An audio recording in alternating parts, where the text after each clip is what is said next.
वह देखो कितनी सज धज के आ रही है वट सावित्री पूजा के लिए। कैसा जमाना आ गया। वट वृक्ष के नीचे बैठी कुछ बुजुर्ग महिलाएं ताना बाना बुन रही थी। एक दूसरी चाची के उधर से जवाब दिया, हाँ हाँ, शर्म तो धो के पी गई। पति का पता नहीं और व्रत रखती है, न जाने किसके लिए। महिलाओं का ताना मारना पुरानी बातें हो गई थी। अफसोस इस बात का था कि इन 21वीं शताब्दी में भी परिवर्तन नहीं हुआ। औरत ही औरत के सबसे बड़ी दुश्मन है। फिर भी शकुंतला ने व्रत करना नहीं छोड़ा, क्योंकि उसे पूरा विश्वास था कि उसका पति एक दिन लौटेगा जरूर। उसने बहुत ही नियम निष्ठा से वट सावित्री व्रत, भगवान की पूजा की और पिछले वर्षों की तरह ईश्वर से मन्नत मांगी कि मेरे पति को मेरे जीवन में वापस ला दो। ईश्वर के घर देर है अंधेर नहीं, यह उसका 10वां वट सावित्री व्रत था। ईश्वर को भी आखिरी अपने भक्तों की निश्चल और सच्चे हृदय पर पिघलना पड़ता है। एक नहीं, दो नहीं, पूरे 10 माह साल था बगैर पति के ससुराल में गुजारना, लेकिन सब अच्छे कर्तव्यों में बंधी हुई थी। इस वजह से उसने कभी इस परिवार और अपने पति के वापस लौटने के अलावा कुछ सोचा ही नहीं। पूजा कर जब शकुंतला वापस लौट रही थी, गांव के पगडंडियों से उस उड़ती धूल के साथ अपनी जिंदगी में पड़े धूल को भी चलते चलते साफ करने लगी। कितनी धूमधाम से शकुंतला का विवाह हुआ था माधव के साथ। सबने कितने आशीर्वाद दिए सुखी जीवन जीने के, लेकिन नियति को कुछ और मंजूर था। ससुराल तो आ गई सुहागन बनकर, लेकिन इस दुल्हन का चेहरा उसके पति ने देखा ही नहीं। सुहागन से 24 घंटे भी नहीं बीते थे अपने पति के रौद्र रूप देखकर वह खुद को अभागन समझने लगी थी। परिवार के बाकी सभी सदस्य बहुत ही अच्छे थे। आखिर माधव का रौद्र रूप का कारण क्या था, यह जानने के लिए शकुंतला ने अपनी सासू माँ से एक सवाल पूछा। आखिर माधव को ऐसा क्या हो गया। माँ जी ने कहा, माधव एक लड़की से बहुत प्रेम करता है, उसी से विवाह करना चाहता था, लेकिन तुम्हारे ससुर जी ने उसकी नहीं मानी। मैं तो मान गई, इकलौता बेटा है, मैं किसके सहारे जीऊंगी। लेकिन उन्होंने अपनी प्रतिष्ठा मान मर्यादा के चलते माधव की एक भी ना सुनी, क्योंकि वह लड़की छोटी जात से थी। धीरे धीरे सब कुछ ठीक हो जाएगा बेटी, थोड़ा धैर्य रखो, माँ जी ने भी कहा और पिता समान ससुर जी ने भी कहा।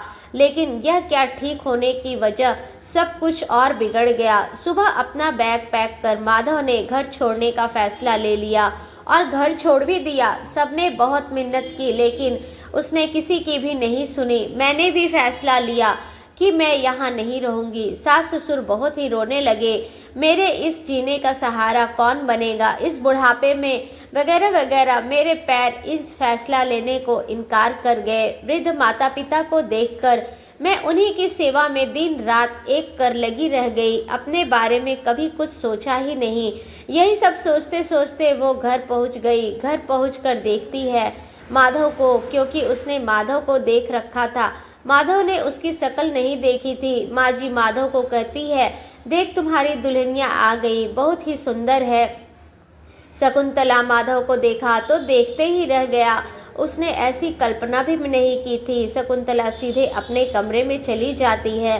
माधव पीछे से जाता है, मुझे माफ़ कर दो, जब हमारा रिश्ता ही नहीं तो फिर माफ़ी किस बात की। अगर नहीं गलती है आपके साथ करती तो क्या आप मेरा 10 साल इंतज़ार करते। मैं इस घर में अब तक अपने कर्तव्यों का निर्वहन कर रही थी।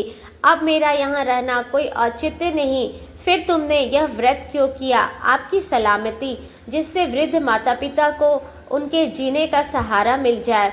माधव की आंखों से पश्चाताप के आंसू बह रहे थे। इसके आगे एक शब्द भी नहीं बोला, क्योंकि बात भी यही थी, वह किस हक से बोलता। माँ जी और पापा जी ने मिलकर मुझे रोक लिया। इस घर में आज मुझे ईश्वर का इशारा मिला। रास्ते की धूल भरी पगडंडियों के धूल से संग संग मेरे जीवन के भी धूल साफ होते नजर आ रहे थे। सुनी सुनाई कथा है, पर उसने यहाँ तो कहानियाँ सुनाने की प्रथा है, उनमें भी मिल जाए अगर कहानी राजा रानी की तो फिर बात ही क्या है। ऐसी ही एक कहानी है सावित्री और सत्यवान की। पूर्व काल में अश्वपति नाम के राजा हुआ करते थे। राजा बड़े ही प्रतापी थे, सुख सुविधाओं की कोई कमी न थी, पर एक कमी उनकी जीवन में हमेशा ही खलती थी, उनकी कोई संतान जो नहीं थी। बहुत जप तप और यज्ञ के फलस्वरूप एक तेजस्वी कन्या का जन्म उनके घर में हुआ। कन्या का नाम उन्होंने सावित्री रखा। सावित्री रूप के साथ साथ गुणों की भी धनी थी। उनकी सुंदरता और गुणवत्ता की प्रशंसा चारों दिशाओं में फैल चुकी थी। समय यूं ही बीतता चला गया और वो वक्त भी जल्द ही आ गया जब कन्या विवाह योग्य हो गई। एक दिन राजा सारी पृथ्वी घूम आए पर उन्हें अपनी बेटी के योग्य वर नहीं मिला। राजा चिंतित हो गए और अपनी बेटी को सारी बात बताकर कहा, बेटी तुम अब विवाह योग्य हो गई हो, तुम अपने लिए स्वयं ही वर का चुनाव करो। सावित्री ने जी पिताजी श्री कहकर तुरंत ही वहां से वर की खोज में निकल पड़ी। सावित्री अपने मैत्रियों के साथ जंगल जंगल ऋषियों के आश्रम में जाकर वर की खोज करने लगी। बहुत सारी जगह घूमने के बाद वो राजमहल वापस लौट आई। आकर अपने पिता को प्रणाम किया और देवर्षि नारद को जो राजा अश्वपति से मिलने किसी कारणवश आए थे, दोनों ने सावित्री को आशीर्वाद दिया। फिर पिताश्री ने पूछा, बेटी यात्रा कैसी रही और योग्य वर मिला या नहीं? इस पर सावित्री ने कही, जी पिताश्री, हमारी यात्रा सुखद और सफल दोनों रही। फिर सावित्री ने बताया कि उस जंगल में सत्यवान अपने माता पिता के साथ रहते हैं। पिताश्री, मैंने उन्हें अपने मन से अपना वर मान लिया है, अब मैं उन्हीं से विवाह करूंगी। इतना सुनते ही नारद ऋषि ने कहा, महाराज अश्वपति, मैं आपसे कुछ कहना चाहता हूँ। सावित्री ने जिस युवक को अपना वर चुना है वह बालक अल्पायु का है। उसकी मृत्यु 12 वर्ष की आयु में ही हो जाएगी और उसके माता पिता भी अंधे हैं, अपने राज से विहीन भी है। उनके शत्रुओं ने उनसे उनका राजपाट सब छीन लिया है। इतना सुनते ही राजा अश्वपति ने कहा, बेटी तुम किसी और को अपना वर चुन लो, ऐसा घोर अनर्थ ना करो। सावित्री ने कहा, पिताश्री, मैं एक आर्य कन्या हूँ और आर्य कन्या अपना वर सिर्फ एक ही बार चुनती है और वह मैंने चुन लिया है। मैं मन से कर्म से उन्हें अपना पति मान चुकी हूँ, मैं उन्हें ही विवाह करूंगी। सावित्री की जिद के आगे राजा अश्वपति विवश हो गए और उन्होंने विधि विधान के अनुसार सावित्री और सत्यवान का विवाह संपन्न करवाया। सावित्री सत्यवान और उनके अंधे माता पिता के साथ जंगल में रहने लगी। कुछ दिन व्यतीत होने के बाद सावित्री को यह भय सताने लगा, अब उसके पति की मृत्यु नजदीक आ गई है। एक दिन सत्यवान लकड़ी काटने के लिए जंगल जाने लगा तो सावित्री ने कहा, स्वामी, मैं भी आपके साथ चलूंगी। सत्यवान ने कहा, तुम जंगल में क्या करोगी? तुम्हारा यह कोमल बदन सूरज की तेज किरणों को बर्दाश्त नहीं कर सकेगा। सावित्री ने अपने सास ससुर की आज्ञा लेकर अपने पति के साथ जंगल को निकल पड़ी। जंगल पहुंचकर सत्यवान एक पेड़ पर चढ़ गया लकड़ी काटने के लिए और सावित्री नीचे वहीं खड़ी रही। कुछ क्षणों में ही सत्यवान का सर दर्द से फटने लगा और वह नीचे आ गया। पेड़ के नीचे सावित्री बैठ गई और अपने पालथी पर सत्यवान का सर रखकर उसे धीरे धीरे दबाने लगी और प्रकृति के करीब रहने की सीख देती है। वट वृक्ष में त्रिदेवों का वास होता है और इस वृक्ष की पूजा करने से मनवांछित फल की प्राप्ति भी होती है। इससे जड़ में भगवान ब्रह्मा का तथा तने में भगवान विष्णु और पत्तियों में भगवान शिव का वास स्थान है। इसी वट वृक्ष के पत्तों पर भगवान श्री कृष्ण ने मार्कंडेय जी को भी दर्शन दिए थे। इस वृक्ष की लटकी हुई शाखाएं देवी सावित्री का रूप है, जो अपने पति के प्राण वापस पाने के लिए यमराज तक से लड़ गई। वट वृक्ष की उम्र लगभग 150 वर्ष से भी अधिक होती है। यहाँ ये वृक्ष पाए जाते हैं, वहाँ वातावरण शुद्ध रहता है और प्रदूषण की मात्रा भी कम हो जाती है। बरगद के जड़ से लेकर पत्तियों तक से कई प्रकार की औषधि बनाई जाती है और इससे फल पक्षियों का सर्वोत्तम आहार होता है। पर्यावरण पंडितों के अनुसार बरगद वायुमंडल के लिए बहुत उपयोगी है। इसकी घनी छाया हमें शीतलता प्रदान करती है। आने जाने वाले वटोही वट वृक्ष की शरण ले सुखद अनुभूति की प्राप्ति करते हैं और चिलचिलाती गर्मी से राहत पाते हैं। सिर्फ बरगद ही नहीं बल्कि हमें हर एक वृक्ष की रक्षा करनी चाहिए। परंतु आज का दिन तो समर्पित है वट वृक्ष जी को, मिथिलांचल का एक और अप्रतिम और अद्भुत त्यौहार महिलाएं करती हैं, जिस दिन का बहुत बेसब्री से इंतजार। इस साल वट सावित्री की पूजा और व्रत दिन शुक्रवार को रखा गया।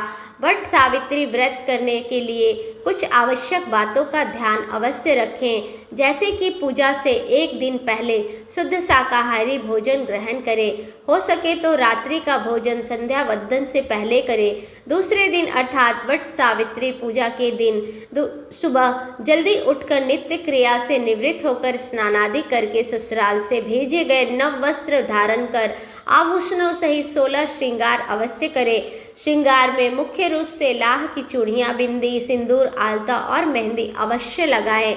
गहनों में नाक की नथ से लेकर पाँव की बिछिया तक जरूर पहने। मांग टीका, मंगलसूत्र, कंगन, अंगूठी, कमरबंद, हथ संकर इत्यादि से सुसज्जित होकर सभी पूजा सामग्री लेकर और सखी सहेलियों के साथ वट वृक्ष का पूजन करें। इस पूजन को करने से माँ सावित्री और त्रिदेव प्रसन्न होते हैं और सुहाग की लंबी उम्र का वरदान देते हैं। इस व्रत के करने का मुख्य उद्देश्य सुहाग की लंबी उम्र और गृहस्थ जीवन को सुख शांति पूर्वक जीवन व्यतीत करना है। महिलाएं इस व्रत को बहुत ही हर्षोल्लास के साथ करती है। एक अजीब सी रौनक आज उनके चेहरे पर देखने को मिलती है। ऐसा लगता है जैसे भक्ति और शक्ति उनके चेहरे से झलक रही है। वट सावित्री पूजा एक अनोखी पूजा है, जिसमें नवविवाहिता कन्याएं पाँव में सैंडल पहनकर और सर में मिट्टी के पात्र में जल भरकर रखकर एक हाथ से उन्हें पकड़े हुए और दूसरे हाथ में छाता को जकड़ कर पूजा की सारी सामग्री लेकर वट वृक्ष तक चल कर जाती हैं। वहां जाकर वट वृक्ष के पत्तों के गहने बनाकर पहनती हैं। तत्पश्चात पूजा आरंभ करती हैं। सबसे पहले वट वृक्ष के नीचे गंगा जल का छिड़काव करती हैं। उसके बाद वट वृक्ष और उनके पत्तों में सिंदूर लगाती हैं।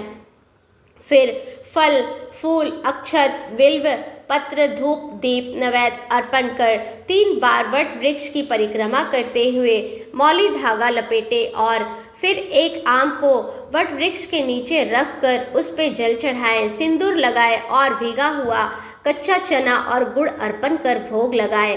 भोग में आम, केला, लीची, नारियल और सूखे मेवे अवश्य रखे। तत्पश्चात गौरी पूजन करें और सावित्री सत्यवान की कथा अवश्य सुने और औरों को भी सुनाए। इसके बाद वट वृक्ष के 3 बार गले मिले और मन ही मन कहे, मर ली और वर दे।